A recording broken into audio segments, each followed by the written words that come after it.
Servus benannt. Ich bin der Johann Barsi, Koch. Koch aus Leidenschaft, wie man sieht.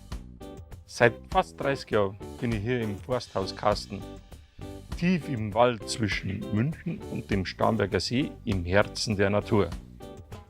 Hier habe ich alles, was meine Küche besonders macht. Frische Kräuter, Salate, gesundes Fleisch vom Schwein, Rind, Kalb, Wild, Obst und Gemüse, immer frisch, immer passend zur Saison.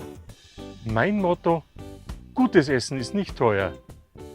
Es wird nur dann teuer, wenn es dir deine Zeit und deine Gesundheit raubt. Wenn ihr das auch findet, dann seid ihr bei mir richtig. Hier auf meiner neuen Homepage johann-barsi.de. Da findest du im Laufe der Zeit immer mehr neue Rezepte. Zum Anschauen, zum Nachmachen und zum Spaß dran haben. Es geht um die großen Küchengeheimnisse und um die kleinen Küchengeheimnisse. Es geht um die einfachen, aber auch um die nicht so einfachen Rezepte. Alles machbar. Ich habe es ja schließlich auch gelernt. Das Wichtigste aber: Kochen muss Spaß machen. Dann macht es auch den Gästen Spaß. Sich selbst nicht so wichtig nehmen, nicht so bierernst sein, dann läuft schon.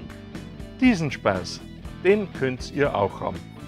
Mit den richtigen Zutaten, mit dem richtigen Wissen und vor allem dem richtigen Zeitmanagement.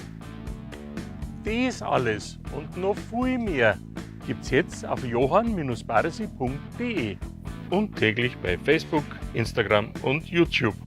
Ihr habt eine Frage oder kommt's nicht weiter? Keine Sorge, ich bin für euch da. Ich löse all eure Probleme. Ah ja, natürlich nur eure Küchenprobleme. Schaut rein, liked, teilt und was immer man da so macht und bleibt immer gespannt, was es morgen gibt. Servus, euer Johann.